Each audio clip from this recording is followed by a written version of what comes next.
Hello guys, मैं हूँ हरी भास्कर और स्वागत है आपका हमारे चैनल हरी भास्कर इंग्लिश गुरु पे। देखिए, आज का जो इंग्लिश का जो न्यूज़पेपर का एडिटोरियल है वो डिस्कस करेंगे द हिंदू का। इससे पहले चलते हैं कोर्ट की तरफ। The problem is not lack of resources और capability but the lack of will. अब यहाँ प्रॉब्लम क्या है? प्रॉब्लम रिसोर्सेज की नहीं है। लाइफ में संसाधनों की कोई कमी नहीं है और ना ही कैपेबिलिटी की है, ठीक है, ना ही कोई क्षमता की प्रॉब्लम है। प्रॉब्लम है किसकी? विल की है, इच्छा की है, ठीक है। तो प्रॉब्लम कोई साधन और क्षमता की तो है नहीं, तो प्रॉब्लम है केवल इच्छा की। तो आपको इच्छा को जगाना है, इच्छा को और आगे बढ़ाना है। संसाधन, रिसोर्सेज और कैपेबिलिटी आप दोनों सभी के ये दोनों आपके पास हैं। अगर कमी है तो वो विल, एक इच्छा की, तो आपको इच्छा को बढ़ाना है। अपने टारगेट्स, अपने लक्ष्य जो भी एम रखा है आपने, उसको पाने के लिए आपको केवल जो कमी आपकी है वो विल की है। तो इच्छा शक्ति को आपको बढ़ाना है अपने टारगेट को पाने के लिए। देखिए, द हिंदू एडिटोरियल का जो न्यूज़पेपर है उसकी वोकैबुलरी की बात करेंगे। देखिए दोस्तों, पहला वर्ड है अनडिजायरेबल। अनडिजायरेबल का मतलब क्या होता है? अनप्लीजेंट, अनवांटेड या फिर डिस्गस्टिंग, ठीक है। जो अनप्लीजेंट हो या फिर अनवांटेड हो, अनचाहा हो या फिर डिस्गस्टिंग हो, उसको बोलते हैं अनडिजायरेबल, ठीक है। डिजायर मत इच्छा होती है, अनडिजायर का मतलब अनप्लीजेंट, अनवांटेड या फिर डिस्गस्टिंग। एक्विटल का मतलब देखिए दोस्तों, एक्विटल क्या होता है? To free from a charge of wrongdoing. किसी को किसी चार्ज से फ्री कर देना, जिसके लिए किसी ने कुछ गलत किया है उससे, वो जो चार्ज है उससे किसी को फ्री कर देना, उसको बोलते हैं एक्विटल। एक्विट करना होता है ना, ठीक है, क्षमा करना, ठीक है, दोष मुक्त करना, उसको बोलते हैं एक्विटल। अब देखिए, इससे रिलेटेड एक वर्ड और लिया हमने, अमनेस्टी। अमनेस्टी क्या होता है? देखिए दोस्तों, a general pardon of offenders. Offenders को एक जनरल पार्डन, एक जनरल जो क्षमा है वो देना, वो होता है अमनेस्टी। और एक्विटल क्या होता है? किसी ने कुछ गलत किया है उसके अकॉर्डिंग उसको चार्ज से मुक्त करना, उसको बोलते हैं एक्विटल। तो इंपॉर्टेंट वर्ड है दोनों, ही आपको याद रखना है। देखिए फिर वर्डिक्ट। वर्डिक्ट का मतलब क्या होता है? जजमेंट या फिर डिसीजन। जजमेंट करना या फिर कोई निर्णय, डिसीजन होता है, उसको बोलते हैं हम वर्डिक्ट, ठीक है। फिर देखिए सेटबैक। सेटबैक का मतलब दोस्तों होता है हिंड्रेंस या फिर ऑब्स्ट्रक्शन। हिंड्रेंस क्या होता है? बाधा, और ऑब्स्ट्रक्शन भी बाधा ही होता है, ठीक है, ऑब्स्ट्रक्ट करना, बाधा डालना। तो फिर सेटबैक का मतलब क्या होता है? हिंड्रेंस या फिर ऑब्स्ट्रक्शन। फिर देखिए अगला वर्ड है हेनस। हेनस का मतलब क्या होता है? देखिए दोस्तों, हेनस का मतलब होता है हेटफुल, अबोमिनेबल या फिर फ्लैग्रेंट। इन सब का मतलब होता है घिनौना, घृणास्पद, ये सब जो भी अपराध वगैरह हेनस होता है ना, बुरा, हेटफुल बोल सकते हैं आप। तो हेटफुल, अबोमिनेबल या फिर फ्लैग्रेंट, ठीक है, घिनौने से संबंधित जो अपराध वगैरह होते हैं उसको बोलते हैं हेनस। फिर देखिए कॉन्स्पिरेसी। कॉन्स्पिरेसी का मतलब होता है ए ग्रुप इन्वॉल्व इन सीक्रेट और क्रिमिनल एक्टिविटीज़। एक ऐसा ग्रुप, ठीक है, जो शामिल हो, इन्वॉल्व हो किसमें? एक सीक्रेट या फिर क्रिमिनल जो एक्टिविटीज़, गतिविधियां होती हैं, आपराधिक जो गतिविधियां होती हैं, उनमें शामिल होता है एक ग्रुप, उसको बोलते हैं हम कॉन्स्पिरेसी, ठीक है, मतलब साजिश जिसे बोलते हैं हम हिंदी में। फिर देखिए दोस्तों असिलेंट। असिलेंट का मतलब क्या होता है? असिलेंट्स का मतलब होता है अटैकर, अटैक करने वाला। अटैक मतलब आक्रमण होता है, अटैकर मतलब आक्रमण करने वाला। असोल्टर, असोल्ट मतलब आक्रमण होता है, ASSAULT, और असोल्टर मतलब आक्रमण करने वाला। तो असिलेंट, असिलेंट क्या होता है? अटैकर होता है या फिर असोल्टर, आक्रमण करने वाला। ग्रीवियसली। ग्रीवियसली का मतलब क्या होता है? सीवियरली, गंभीर रूप से, बैडली या फिर इंटेंसली, बुरी तरीके से। तो ये आज के वर्ड थे हिंदू एडिटोरियल के जो इंपॉर्टेंट थे। बढ़ते हैं आज के एडिटोरियल की तरफ। देखिए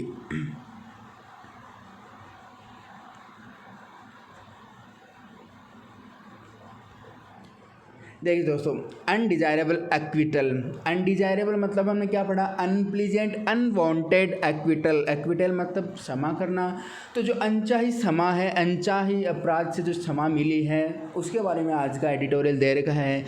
अब देखिए दोस्तों, ये बात है देखिए एक लोअर कास्ट और अपर कास्ट के बारे में, ठीक है। तो यहाँ देखिए आज का जो एडिटोरियल दे रखा है वो लोअर कास्ट का एक लड़का होता है और जो अपर कास्ट की एक लड़की होती है, ठीक है। तो दोनों क्या होते हैं कि दोनों की शादी हो जाती है। घर वाले नाराज़ होते हैं, नाराज़ लोअर वाले नहीं, अपर वाले ही होंगे, ठीक है, कि हमारी बेटी इतने बड़े कास्ट से रिलेट है, ठीक है।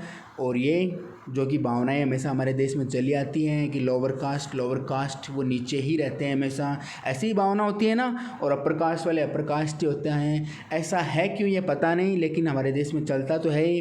तो अपर कास्ट वाले जो पेरेंट्स हैं वो नाराज़ होते हैं कि हमारी लड़की है उसने लोअर कास्ट वाले लड़के से शादी कर ली, फिर वो क्या करते हैं, लड़के को मार देते हैं सबके सामने, जो भी एक मार्केट बाज़ार होता है वहाँ मार देते हैं। फिर लड़की पे भी हमला होता है, लेकिन लड़की कहीं कैसे भी करके वो बच जाती है, और वो लड़की अपने पेरेंट्स पर वो क्या करती है, फिर वहाँ पे कोर्ट वगैरह में वो बयान देती है, ठीक है, बयान देती है कि उसके जो पेरेंट्स द्वारा डिपोजिशन करती है कि उनके पेरेंट्स द्वारा ऐसा कुछ किया गया है।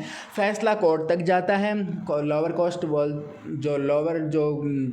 कोर्ट बोलती है कि ये लड़के अपराध कौन है, कि इसके पेरेंट्स को डेथ सेंटेंस देती है, सज़ा देती है। लेकिन फिर वही जो मुकदमा है वो चला जाता है अपर जो न्यायालय है उसमें, ठीक है। जैसे यहाँ दिखाया गया हाई कोर्ट में चला जाता है। हाई कोर्ट बोलती है कि यहाँ कोई प्रूफ है, सबूत हैं वो अच्छी तरीके से नहीं है, तो फिर वो मृत्यु को, डेथ सेंटेंस को बदल के कहाँ पे, एक 25 साल की सज़ा होती है वहाँ पे ले आती है। तो पहले मृत्यु की सज़ा, फिर वो सज़ा कम हो गई कि जो प्रूफ हैं वो पूरी तरीके से नहीं मिले हैं। तो फिर ये उनके जो हाई कोर्ट का जो डिसीजन है उससे जनता परेशान है कि ऐसा तो होना नहीं चाहिए। तो इसके बारे में आज का एडिटोरियल दे रखा है, देखिए पढ़ेंगे। High court verdict in caste murder case, a setback to push for protecting freedom of marital choice. अब यहाँ देखिए हाई कोर्ट का जो वर्डिक्ट है, ठीक है, हाई कोर्ट उच्च न्यायालय का जो डिसीजन है किसको लेकर, कास्ट मर्डर केस को लेकर, ठीक है, जाति विवाद को लेकर, जाति हत्या के मुकदमों को लेकर, वो क्या एक सेटबैक है। सेटबैक मतलब अभी क्या पढ़ा हमने, हिंड्रेंस, वो एक बाधा के रूप में उत्पन्न हुआ है। और देखिए किसके लिए, push for protecting freedom of marital choice, जो भी मैरिटल चॉइस है, वैवाहिक जो चॉइस है, उसकी जो फ्रीडम को प्रोटेक्ट करने के लिए वो क्या उभर के आया है कि सेटबैक, ठीक है, जो भी मैरिटल चॉइस लेते हैं उसकी जो फ्रीडम होती है सबको, कि कोई भी आसानी से विवाह कर सकता है, तो उसकी जो फ्रीडम है उसके प्रोटेक्शन को लेकर, उसकी सुरक्षा को लेकर ये सेटबैक के रूप में उभरा है, मतलब ये बाधा के रूप में उभरा है। जो भी हाई कोर्ट ने अभी जो मर्डर केस के लिए, कास्ट मर्डर को लेकर जो डिसीजन दिया है वो इन सब चीज़ों को लेकर बाधा के रूप में प्रेरित हुआ है। अब यहाँ देखिए पुश फॉर दे रखा है। पुश फॉर का मतलब होता है वैसे ट्राई करना, किसी भी, to try hard to get, किसी को प्राप्त करने के लिए किसी सब वस्तु वगैरह को बहुत ज़्यादा मेहनत करना, कोशिश करना, उसको बोलते हैं पुश फॉर करना। तो देखिए there is understandable disbelief and shock over the Madras High Court's judgment acquitting a man found guilty of ordering the heinous murder of a Dalit youth married to his daughter। अब यहाँ देखिए दोस्तों, अब यहाँ फिर बात करें हम देर की, तो देर से सेंटेंस होने पर इन्वर्जन अप्लाई होता है। हर बार पढ़ते हैं हम न्यूज़पेपर में कि देर से स्टार्ट होने पर हमेशा इन्वर्जन अप्लाई होता है। इन्वर्जन का मतलब ये है कि हेल्पिंग वर्ब पहले आएगी, किससे, सब्जेक्ट से, ठीक है, सब्जेक्ट से पहले हेल्पिंग वर्ब आई, तो यहाँ इज पहले आई है और सब्जेक्ट आपको आगे मिलेगा, ठीक है। तो यहाँ देखिए देयर इज अंडरस्टैंडेबल बिलीफ, ये वहाँ क्या है कि अंडरस्टैंडेबल बिलीफ। अंडरस्टैंडेबल मतलब क्या होता है दोस्तों, ठीक है, अंडरस्टैंडेबल मतलब ऑब्वियस है, क्लियर डिसबिलीफ है। यहाँ एक क्लियर स्पष्ट एक डिसबिलीफ, अविश्वास है। And shock over the Madras high court judgment, और एक शौक सा लगा है जो मद्रास हाई कोर्ट का जो जजमेंट आया है उसको लेकर एक शौक सा लगा है। और उन्होंने क्या किया कि एक्विटिंग ए मैन, एक मैन को एक्विट करना, एक व्यक्ति को क्या करना, दोष से मुक्त करना। फाउंड गिल्टी ऑफ ऑर्डरिंग, देखिए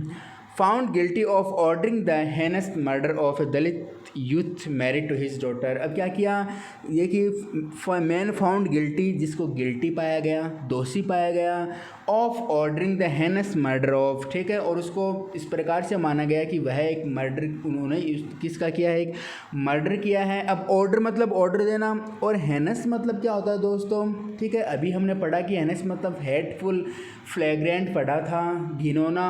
तो एक घिनौना मर्डर के रूप में उन्होंने तो ऑर्डर दिया था, ऐसा माना जा रहा था कि लोगों को, जो 4-5 लोग थे, एक व्यक्ति ने ऑर्डर दिया था, किस लिए, of a Dalit young man to his daughter, अपनी उसकी जो एक जो डॉटर थी, ठीक है, इसकी बेटी थी जिसने शादी कर ली थी किससे, एक दलित युद्ध से, एक दलित जो कास्ट का उस युवा से शादी कर ली थी। तो यहाँ देखिए सिंपल सा सेंटेंस दे रखा है कि ये बिल्कुल अविश्वास सा प्रतीत होता है, ठीक है, एक सस्पेंशन सा प्रतीत होता है कि जिस तरीके से मद्रास हाई कोर्ट ने एक जजमेंट दिया है, एक व्यक्ति जिसको दोषी पाया गया, गिल्टी पाया गया, जिसने ऑर्डर दिया था कि कुछ लोगों को कि वो मर्डर करे उनका, कि उनको मारने में उसका हाथ था ऐसा माना जा रहा है, और मारा किसको, एक दलित युवा व्यक्ति को जिसने क्या की थी, उसके इस व्यक्ति की जो बेटी थी, डॉटर थी, उससे शादी कर ली थी। तो ये अजीब सा एक हाई कोर्ट का जो फैसला आया है उसको लेकर ये अलग सा जजमेंट मिला है जिसको एक्विट कर दिया गया है। देखिए,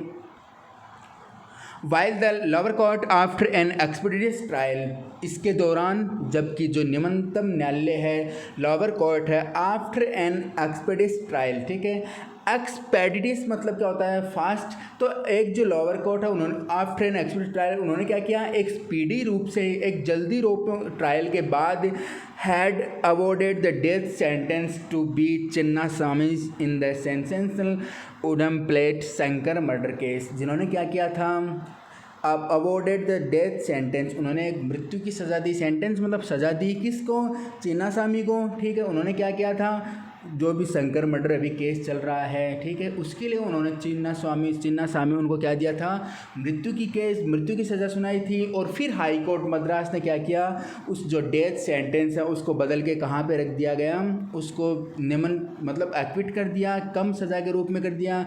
तो ये अजीब सा चौंकाने वाला एक निर्णय था। देखिए, the high court has ruled that no conspiracy has been proved. अब हाई कोर्ट का रूल है, हाई कोर्ट ने क्या कहा है, हाई कोर्ट ने एक हैज़ रूल्ड, उन्होंने इस प्रकार का ऑर्डर दिया है, इसे कहा है that no conspiracy has been proved, कि कोई भी कॉन्स्पिरेसी नहीं प्रूव हुई है, ठीक है, कोई भी जो साजिश है उसका कोई भी प्रूफ नहीं हुआ वो कि क्या साजिश वगैरह हुई थी, ये अभी तक क्या नहीं हुई है, प्रूफ नहीं हुई है। It is indeed disappointing that an emblematic case of murder against a member of the SC in the name of preserving the honour of a dominant caste has been reduced to a narrative without an author. देखिए, यहाँ तक एक sentence है, पढ़ते हैं।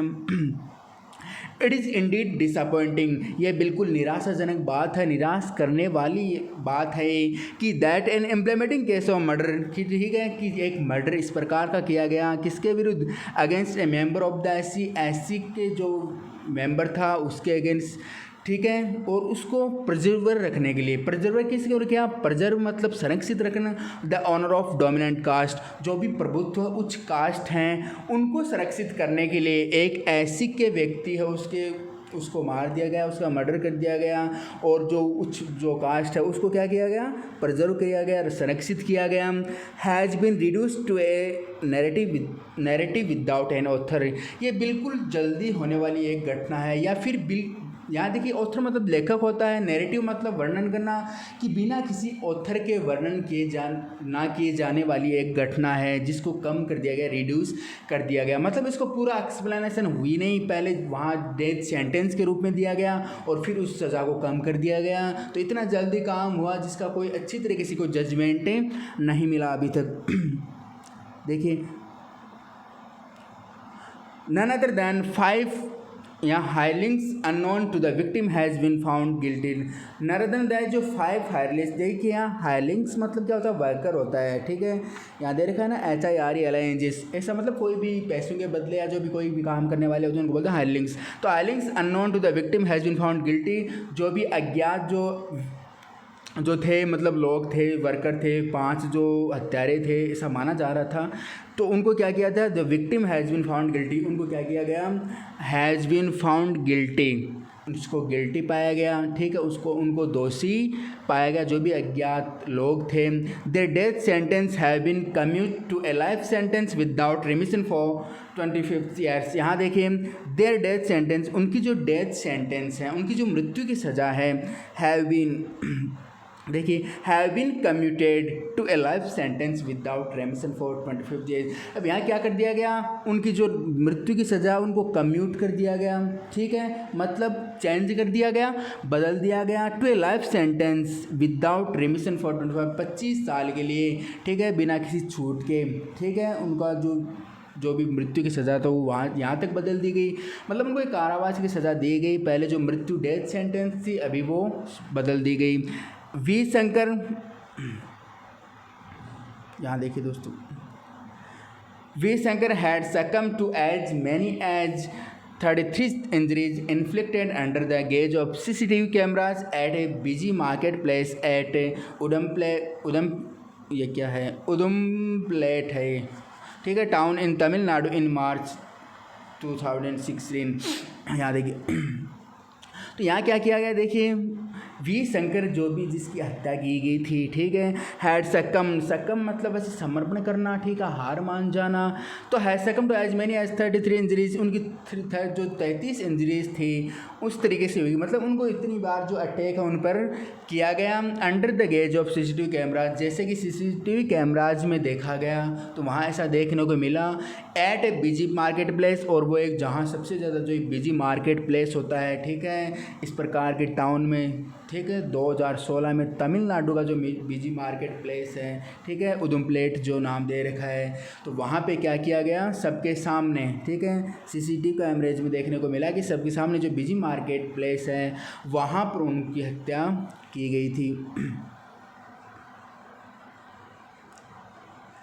The assailants grievously attacked his wife Kausalya, Chinnaswamy's daughter. The assailants grievously attacked, जो assailants थे, ठीक है, फिर हम पढ़ रहे हैं कि assailants हमने पहले भी पढ़ा था, assailants मतलब अटैकर, जो भी आक्रमण करने वाले थे। grievously attacked his wife Kausalya, उन्होंने क्या किया, grievously बिल्कुल गंभीर रूप से, सीवियरली रूप से अटैक किया, किसको, जो भी विजय शंकर है उनकी वाइफ को, चिन्नास्वामी डॉटर, और जो चिन्नास्वामी की डॉटर भी हैं, और वहाँ पर उस व्यक्ति की, शंकर की जो पत्नी हैं, तो उनको अटैक किया गंभीर रूप से अटैकर ने। फॉर्चुनेटली सी सर्वाइव्ड, लेकिन जो भाग्यशाली वह क्या हो गई, सर्वाइव्ड, बच गई। And her courageous deposition against her parents and fellow members of the dominant Thevar community led to the trial court sentencing her father and 5 assailants to death. अब यहाँ देखिए एक पूरा सेंटेंस है, बिल्कुल सिंपल सी कहानी है ये आज वाली। तो देखिए वह सी सर्वाइव्ड, वह बच गई। एंड हर करेजियस डिपोजिशन, और उसके साहसिक जो डिपोजिशंस थे, उनके बयान थे, किसके अगेंस्ट, अगेंस्ट हर पेरेंट्स, उसके उनके पिताजी के अगेंस्ट, एंड फेलो मेंबर्स, और उनके जो साथीगण थे, ऑफ द डोमिनेंट तेवर कम्युनिटी, जो भी प्रभुत्व तेवर जो कम्युनिटी समुदाय है, उनके जो 5 लोग और भी थे, उनके साथी थे उनके, तो उनके खिलाफ led to the trial court, ठीक है, सेंटेंसिंग हर फादर, तो उन्होंने क्या किया, लेड टू किया, ठीक है, सेंटेंसिंग हर फादर, उनके जो पिताजी हैं उनको सज़ा दिलाई। एंड 5 असिलेंट्स, और जो 5 अटैकर्स थे उनको सज़ा दिलाई टू डेथ, मृत्यु की सज़ा, ठीक है। तो फिर देखिए उस पर आक्रमण किया गया, जो अटैक किया गया, कौशल्या उनकी वाइफ और जो चिन्नास्वामी की जो डॉटर थी, तो फॉर्चुनेटली वह तो बच गई, और उनका जो बयान है अपने पिताजी की जो विरुद्ध हैं, पेरेंट्स के विरुद्ध हैं, एंड फेलो मेंबर्स, और उनके जो भी साथीगण थे डोमिनेंट जो कम्युनिटी के, तो उनके खिलाफ जो उनके बयान थे, उन्होंने क्या किया, उनको डेथ की सज़ा सेंटेंस सुनाई, ठीक है, जो उनके साथीगण थे 5 लोग वो, और उनके जो पिताजी थे उनको देखिए The verdict was a shot in the arm for progressive sections concerned about the rising trend in murders and attacks related to caste pride. अब यहाँ देखिए the verdict was a shot in the arm. अब देखिए यहाँ एक word दे रखा है shot in the arm. इसका मतलब क्या होता है, ए सडन स्ट्रॉन्ग या फिर पॉजिटिव इफेक्ट होता है ना, उसको बोलते हैं एक अचानक से और मजबूत और जो पॉजिटिव प्रभाव होता है किसी पर, ठीक है, उसको बोलते हैं इस तरीके से हम मतलब पूरा मीनिंग अगर लें, ठीक है, तो हमने क्या बोल दिया, a shot in the arm. A shot in the arm मतलब एक अचानक मजबूत और जो पॉजिटिव इफेक्ट होता है उसको बोलते हैं। तो the verdict was a shot in the arm for progressive section concern about the rising trend in murders and attack related to caste pride. अब यहाँ इस प्रकार जो वर्डिक्ट है, इस प्रकार का एक जो निर्णय है वो एक अचानक लेने वाला इस प्रकार का निर्णय है जो प्रोग्रेसिव सेक्शंस, ठीक है, कंसर्न अबाउट जो इस बात की चिंता दिलाता है the rising trend in murders, कि मर्डर्स लगातार जो बढ़ते जा रहे हैं, ठीक है, मर्डर्स हमेशा जो राइजिंग होते जा रहे हैं, बढ़ते जाते हैं, उनकी चिंता। And attacks related to caste pride, और जो भी अटैक्स होते हैं कास्ट को लेकर, ठीक है, जो भी जाति वगैरह से संबंधित जो भी अटैक्स आक्रमण होते हैं उनको वो बढ़ावा देने का कार्य करेगा। जो भी ये वर्डिक्ट देखने को मिला है तो इस बात की ये चिंता बढ़ाएगा। जो भी कोर्ट का डिसीजन है, ठीक है, कि उसकी उनको इस प्रकार की कास्ट को लेकर एक व्यक्ति की मौत हो जाती है, फिर कोर्ट उनको डेथ की सज़ा सुनाती है, फिर हाई कोर्ट उनकी सज़ा कम कर देती है। तो इस प्रकार के जो वर्डिक्ट डिसीजंस हैं वो क्या करेंगे, वो इस प्रकार कम जो भी आने वाले जो ये कास्ट से रिलेटेड जो अटैक्स हैं, ठीक है, मर्डर्स में जो राइजिंग हो रहा है, इन सबको बढ़ावा मिलेगा। अब देखिए, The exoneration of Kausalya's family impacts the social agenda of protecting the freedom of women to make marital choice। अब यहाँ देखिए द एक्जोनरेशन, यह एक्जोनरेशन का मतलब क्या होता है दोस्तों, एक्जोनरेशन का मतलब छूट होती है, जो भी उनको छूट मिली, ठीक है, उनको जो चार्ज से फ्री हुए, वो मुक्ति मिली, दोष मुक्त हुए वो। कौशल्या फैमिली, तो दोष मुक्ति है जो कौशल्या की फैमिली की, इम्पैक्ट्स वो बाधा डालता है द सोशल एजेंडा, सामाजिक एजेंडा पर, of protecting the freedom of woman to make marital choice, ठीक है, जो मार्शियल चॉइस है, ठीक है, वैवाहिक जो चॉइस हैं उनकी जो फ्रीडम है वुमन पे, ठीक है, उनके प्रोटेक्टिंग पर जो भी ये निर्णय दिया गया है, जो भी उनको छूट दी गई है फैमिली को, कौशल्या फैमिली को, वो इस प्रकार की फ्रीडम पर क्या डालेगी, बाधा डालेगी। मतलब जो भी है इस प्रकार के जो चॉइसेस होती हैं, मार्शियल चॉइस, वैवाहिक संबंधी चॉइस होती हैं, इनसे रिलेटेड जो फ्रीडम होती है उस पर बाधा डालेगी। देखिए दोस्तों आगे, The failure to prove the conspiracy charge reflects poorly on the investigation and prosecution।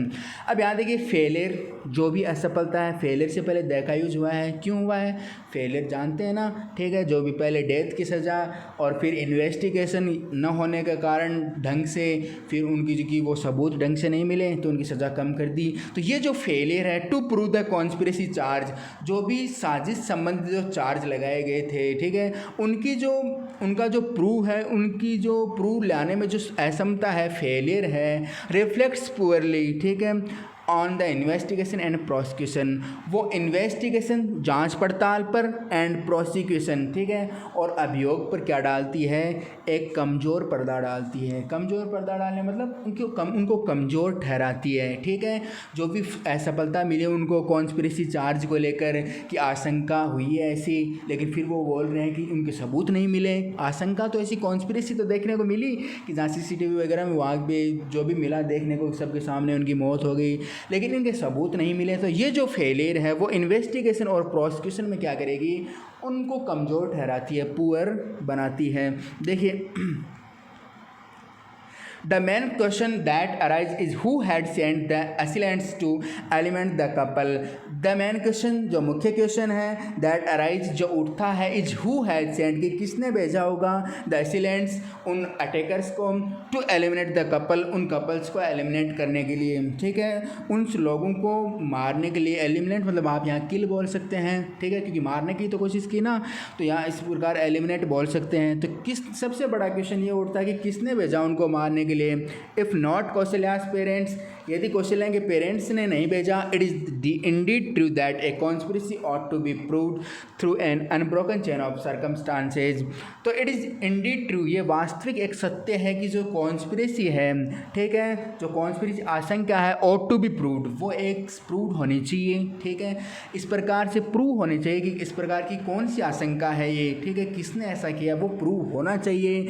N unbroken chain of circumstances, जो भी ये परिस्थितियाँ बनी हुई हैं, ठीक है, इस प्रकार को लेकर वो जो चैन बनी हुई है, ठीक है, वो टूटनी चाहिए, ठीक है, अनब्रोकन चैन ऑफ सर्कमस्टांसेस, ठीक है। तो इन जो परिस्थितियाँ हैं वो सॉल्व होनी चाहिए और उनमें जो भी कॉन्स्पिरेसी है उनको प्रूव करना चाहिए कि किस प्रकार की आशंका है। And that strong suspicion can not take the place of proof, और वो जो स्ट्रॉन्ग सस्पिशन है, जो संदिग्धता बनी हुई है, वो इस प्रकार के प्रूफ प्रूव को सॉल्व नहीं कर सकती, ठीक है, can not take the place of prove, वो मतलब इसका समाधान नहीं कर सकती। However it is unfortunate that the court treated a peaceful parting of Veg in the family soon after their temple wedding in 2015 when Kausalya gave a written statement before the police that her parents didn't interfere with her marital life and her father's complaint that Shankar had abducted her was closed as evidence that her father could not have plot to attack them। यहाँ देखिए however it is unfortunate, यहाँ हालांकि ये क्या है, एक unfortunate है, ठीक है, दुर्भाग्य की बात है that the court traded a peaceful passing of Veg in the family, कि जो कोर्ट है उसने बिल्कुल जो पीसफुली तरीके से का एक व्यवहार किया उनकी फैमिली के साथ। आफ्टर दे टेम्पल वेडिंग, उनकी जो टेम्पल वेडिंग है उसके बाद 2015 में जो उनकी टेम्पल में जो वेडिंग शादी हुई थी उनको लेकर, ठीक है, उसके बाद भी जो इस तरीके के तरीक़ों को अपनाकर कोर्ट ने एक पीसफुल बिहेव किया है। When Kaushalya gave written statement before the police, जब कौशल्या ने, जो भी शंकर की जो एक वाइफ थी, ठीक है, जो कि कौशल्या की, वैन कौशल्या गेव रिटन, जब कौशल्या ने एक रिटन स्टेटमेंट दिया था किसको, पुलिस को, दैट कि हर पेरेंट्स डिड नॉट इंटरफेयर, कि उनके पेरेंट्स ने इंटरफेयर नहीं किया विथ हर मार्शल लाइफ, कि उनकी जो वैवाहिक जो जीवन है उनमें कोई भी इंटरफेयर नहीं किया या वो ऐसा नहीं करते। And her father's complaint that Shankar had abducted, और उनके पिताजी की जो कंप्लेंट थी, ठीक है, कि that Shankar had abducted her was close, कि उनके जो पिता, जो उनकी जो शंकर, उन्होंने क्या किया, अबडक्ट किया। अबडक्ट का मतलब किसी को ले जाना है, फिर अपहरण करना, इस तरीके से बोल सकते हैं आप। तो उन्होंने क्या किया, अबडक्ट किया उसको। वो एक घटना इतनी क्लोज थी as evidence that her father could not have plotted to attack them, और एक ऐसा एविडेंस कि that her father could not have plotted, कि उसके पिताजी ने क्या नहीं किया, कोई भी प्लॉट नहीं किया, कोई भी ट्रिक नहीं अपनाई टू अटैक देम, उस पर अटैक, उन पर अटैक करने के लिए। अब यहाँ देखिए, it is not beyond human nature to suppress one's anger in public and strike at a more opportune time। अब यहाँ देखिए, it is not beyond human nature to suppress, it is not beyond human nature, क्या इसका मतलब है कि ये एक मानवीय जो नेचर है उससे परे है, उससे आगे है। टू सप्रेस वंस एंगर, कि किसी के जो एंगर है, क्रोध है, उसको सप्रेस किया जाए, उसको दबाया जाए इन पब्लिक, लोगों के सामने। And strike at a more opportune time, और इस प्रकार के जो अपॉर्चुनेट टाइम है, एक सही जो ओकेजनल टाइम है, उस पर स्ट्राइक की जाए, हड़ताल की जाए और पब्लिक के सामने एंगर को सप्रेस कर दिया जाए। ऐसी बातें हैं वो मानवता से परे हैं, मतलब ये सही बातें प्रतीत नहीं होती। It is possible to say the court could have taken a different view of the call records that showed Chinnasamy being in contact with the assailants and withdrawing money close to the crime। अब यहाँ देखिए, it is possible to से, ये बिल्कुल सही कहने वाली बात है या संभव सी बात है कहने के लायक, कि the court could have taken a different view, कि कोर्ट है वो एक अलग रास्ता भी तो अपना सकती थी, ठीक है, डिफरेंट व्यू, ठीक है, जो अलग प्रकार का जो व्यू है, दृष्टिकोण को अपना सकती थी। ऑफ द कॉल रिकॉर्ड्स, जो भी उनको कॉल रिकॉर्ड्स मिले उनको देख कर वो अलग तरीके अपना सकती थी। That showed Chinnaswamy being in contact, जो ये दर्शाते हैं, ठीक है, कि चिन्नास्वामी क्या थे, being in contact with the assailants, कि चिन्नास्वामी जो भी लड़की के पिता थे वो क्या थे, असिलेंट्स जो अटैकर हैं उनके साथ थे, उनके कॉन्टैक्ट में थे। And withdrawing money close to the crime, और इस प्रकार के क्राइम में मनी का विड्रॉ होना, लेन देन होना, ये भी तो शामिल हो सकता था। तो इस प्रकार के जो बातें हैं इनसे संबंधित जो कोर्ट है वो समझ सकती थी, कोर्ट इस प्रकार का व्यू अपना सकती थी कुछ अलग, जिसमें इस प्रकार की कॉन्स्पिरेसी है उसका सल्यूशन मिल सके। Despite some flaws in its case, यहाँ तक कि इस जो ये केस है इसमें कुछ फ्लॉज होने के बावजूद, ठीक है, the prosecution is expected to appeal against the verdict, prosecution अभियोग है, इज एक्सपेक्टेड, ऐसा एक्सपेक्ट किया गया है, to appeal against the verdict, कि भी जो जजमेंट है इसके अपील, इसके जो अगेंस्ट विपरीत क्या करें, वो अपील करें। It will be in the society interest that the Supreme Court gets to examine the full dimensions of this horrifying crime। it will be in the society interest, ये society समाज के एक भले के रूप में होगा, ठीक है, कि the Supreme Court gets examine, की जो सुप्रीम कोर्ट है वो क्या करें, एग्जामिन करें, the full dimension of this horrified crime. ये एक जो भयंकर हॉरिफाइड क्राइम है, ठीक है, एक भयंकर जो क्राइम है, अपराध है, इनके आयामों को लेकर, इनके फुल डायमेंशन को लेकर कोर्ट क्या करें, अच्छी तरीके से एग्जामिन करें, जांच पड़ताल करें, तो ये सोसाइटी के लिए क्या होगा, एक अच्छा साबित होगा, ठीक है। अब यहाँ डेस्पाइट का मतलब इंस्पाइट ऑफ होता है, बहुत बार आता है वर्ड, ठीक है। डेस्पाइट मतलब इन स्पाइट ऑफ, के बावजूद, in spite, SPIT, in spite of, के बावजूद, डेस्पाइट, इसके बराबर ही होता है, बस डेस्पाइट के साथ आप कोई प्रीपोजिशन यूज ही नहीं करते हैं। किसी के खिलाफ कोई वर्डिक्ट हो, डिसीजन वगैरह, तो आप अगेंस्ट का यूज़ करते हैं प्रीपोजिशन, ठीक है। तो देखिए दोस्तों, आज सिंपल सा एक एडिटोरियल था जिसका नाम है अनडिजायरेबल एक्विटल, ठीक है। तो वर्ड्स मैंने पहले ही बताए थे, इसलिए हमने ज़्यादा वर्ड्स के सिनोनिम्स का डिस्कस नहीं किया एडिटोरियल में। पहले वर्ड का जो PDF है वो अलग थी पहले, तो उसके अकॉर्डिंग फिर आपको यहाँ ज़्यादा टाइम ना लगे और आसानी से आप समझ सकें। तो फिर हम कल मिलेंगे नए एडिटोरियल के साथ। लाइक कर देना और सब्सक्राइब कर देना चैनल को।